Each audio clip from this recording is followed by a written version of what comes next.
नमस्कार, मैं श्यामगिरी। आप देख रहे हैं टीएफडी न्यूज 24। टीएफडी न्यूज 24 में आप सभी दर्शकों का स्वागत है। मोदी सरकार एक बड़े संकट के दौर से गुजर रही है और इंडिया गठबंधन दौड़ा रहा है और मोदी सरकार भाग रही है। लेकिन भागे भी तो कहां, अब संसद से लेकर के सड़क तक इंडिया गठबंधन पीछे पड़ा है 214 सांसदों के साथ। लेकिन पीएम दफ्तर में लगातार इमरजेंसी बैठकें, आपात बैठक बुलाई जा रही है। रास्ता निकालने का प्रयास किया जा रहा है, लेकिन रास्ता नहीं निकल रहा है क्योंकि विपक्ष गृह मंत्री अमित शाह का इस्तीफा और नरेंद्र मोदी से माफी की मांग कर रहा है छात्रों पर हुई बर्बरता को लेकर। अब छात्रों के साथ एक बड़ी साजिश रची थी सरकार ने दमन का। जैसे गुजरात में गोधरा कांड हुआ, वैसे कहा जा रहा है, चर्चा इस बात की है कि दिल्ली को भी वैसे ही बनाने की कोशिश थी, लेकिन वह कोशिश नाकाम हो गई। अब छात्र भी अमित शाह के इस्तीफे पे अड़े हैं और विपक्ष भी अमित शाह के इस्तीफे पर। अमित शाह का इस्तीफा मतलब सरकार गिर जाना, मोदी का इस्तीफा होता है, क्योंकि अमित शाह मोदी के सरकार के रीढ़ की हड्डी हैं। कभी भी नरेंद्र मोदी अमित शाह के इस्तीफे की बात नहीं कर सकते, न तो सुन सकते, और उन्हें सुनना पड़ रहा है। ऐसे में विपक्ष अब इस सरकार को घेर रहा है और मोदी शाह सदन में आ नहीं रहे। 20 जुलाई से 31 जुलाई तक संसद के अंदर नहीं आए और अब जब सोमवार को संसद शुरू होगा तो क्या इंडिया गठबंधन अविश्वास प्रस्ताव लाएगा? क्योंकि मल्लिकार्जुन खड़गे ने कहा कि अमित शाह को घर से खींच करके लाऊंगा और जवाब देना पड़ेगा। तो तरीका यही है, अब कॉलर पकड़ करके तो किसी का लाएंगे नहीं, अब उनके लिए ऐसा कुछ लाना पड़ेगा संसद में कि ताकि उनको मजबूर होना पड़े आने के लिए। तो ऐसे में विपक्ष का आखिरी हथियार अविश्वास प्रस्ताव हो रहा है। छात्रों का एक तरफ आक्रोश सरकार के खिलाफ बढ़ रहा है। सी वोटर का सर्वे कहता है कि 86.8% जनता एनडीए गठबंधन को वोट देने वाली इनका साथ छोड़ चुकी है। एनडीए के लोग इनके साथ पूरी तरह से नहीं है क्योंकि सरकार के बचाव में नहीं आ रहे हैं और भारतीय जनता पार्टी के अंदर लगातार इस्तीफों का दौर चल रहा है। जिस तरह से शहजाद पूनावाला जो राष्ट्रीय प्रवक्ता हैं एमएलसी बिहार के और मंत्री नवनीत सिंह बिट्टू ने इस्तीफा दिया, या धर्मेंद्र प्रधान का इस्तीफा हुआ, कहा जा रहा है यह तो अभी बस शुरुआत है, पिक्चर तो अभी बहुत बाकी है।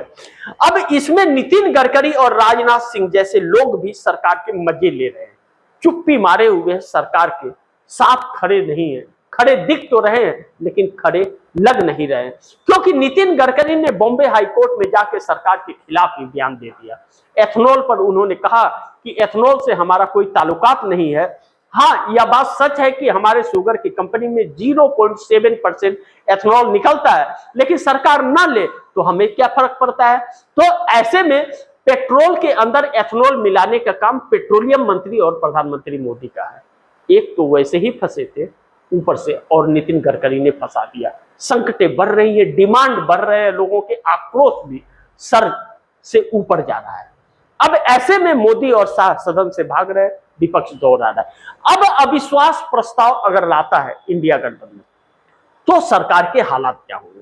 पहले तो इस सरकार ने जो इंडिया गठबंधन के घटक दलों को तोड़ने का भरपूर कोशिश किया था और तोड़ दिया था, one nation one election bill लाने के लिए, तो फिर या डिलिमिटेशन बिल लाने के लिए 362 सांसदों के जुगाड़ में चली थी, वह पूरा प्लान इसका फेल हो गया और इंडिया गठबंधन एकजुट हो गया। अब 214 सांसदों की ताकत इंडिया गठबंधन की दौड़ा रही है मोदी और शाह की।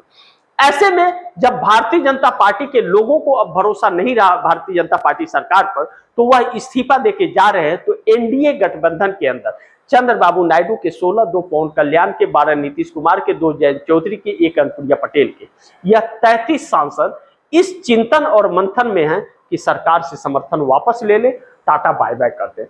चंद्रबाबू नायडू कभी भी ऐलान कर सकते हैं समर्थन वापसी का, नीतीश कर सकते हैं, जयंत चौधरी कर सकते हैं, अनुप्रिया पटेल और पवन कल्याण कर सकते हैं, और यह 33 सांसद दूर हो जाएंगे मोदी से।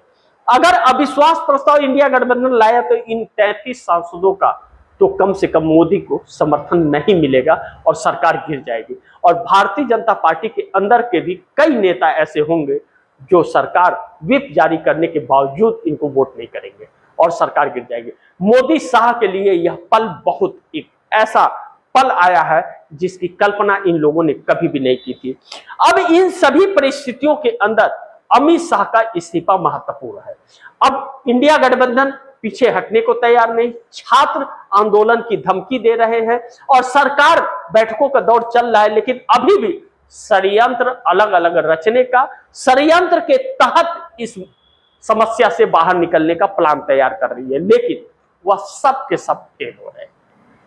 अब बड़ी महत्वपूर्ण यह है कि आरएसएस जैसे संगठन भी अब जो इस सरकार की रीढ़ की हड्डी वह भी माने जाते हैं, जिसके लोग सेवक लगातार इसी सरकार को जिताने की कोशिश करते हैं, वह भी हाथ खींचते हुए नजर आ रहे हैं, क्योंकि उनके खिलाफ भी लोगों के अंदर अब गुस्सा भड़क रहा है।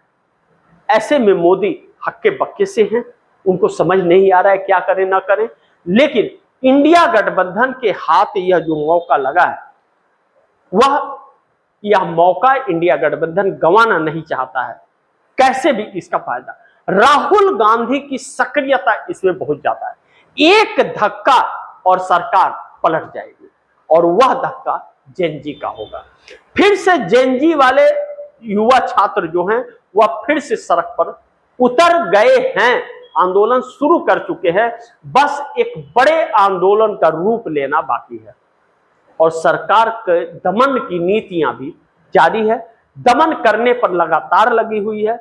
यही वजह है कि जो अब हवा का रुख आ रहा है, जैसे राम मंदिर के अंदर चंदा चोरी हुई है और आरएसएस और भाजपा के लोगों ने खूब लूटा और खसोटा है, अब जनता यह समझ गई है कि जो राम मंदिर को नहीं छोड़ सकते वह देश को क्या खाक छोड़ेंगे।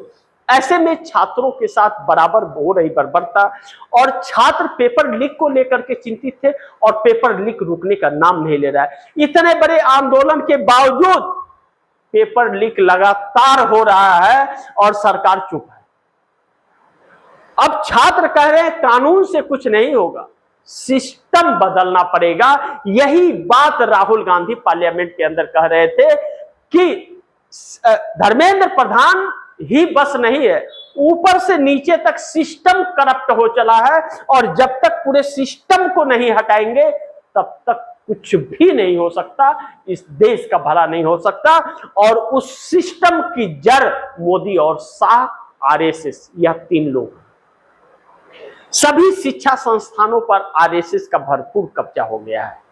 अब जब सरकार के खिलाफ 90% तकरीबन लोग हो गए हैं, तो चंद्रबाबू नायडू और नीतीश जैसे लोगों को अब अक्ल आई है कि समर्थन 30 सांसदों का समर्थन वापस ले ले और जयंत चौधरी, अनुप्रिया पटेल बहती गंगा में हाथ धोते हुए 3 सांसदों की संख्या और बढ़ा रही है, यानी कि 33 सांसद एक साथ मिलकर समर्थन वापस लेने का ऐलान कर सकते हैं अगर ऐसे ही सरकार के खिलाफ माहौल चलता रहा। लेकिन अब इस सरकार से भरोसा उठ गया है लोगों का और इस सरकार का जाना तय है। अमित शाह जो कहते थे कि 50 सालों तक हम राज करेंगे, 50 साल तो छोड़िए, 5 साल का कार्यकाल भी पूरा कर पाना अब इनके बूते का बात नहीं रह गई।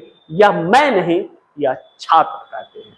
बाकी आप दर्शक क्या सोचते हैं, आप दर्शकों की क्या राय है, क्या सुझाव है, कमेंट बॉक्स में जरूर दीजिएगा। इस खबर को ज्यादा से ज्यादा शेयर कीजिएगा, अपने दोस्तों को भी कहिएगा आगे शेयर करें। और आपने टीएफडी न्यूज़ 24 को सब्सक्राइब नहीं किया, सब्सक्राइब कर लीजिए, अपने दोस्तों को भी कहिएगा सब्सक्राइब करें। मिलते हैं अगली खबर के साथ, तब तक के लिए नमस्कार।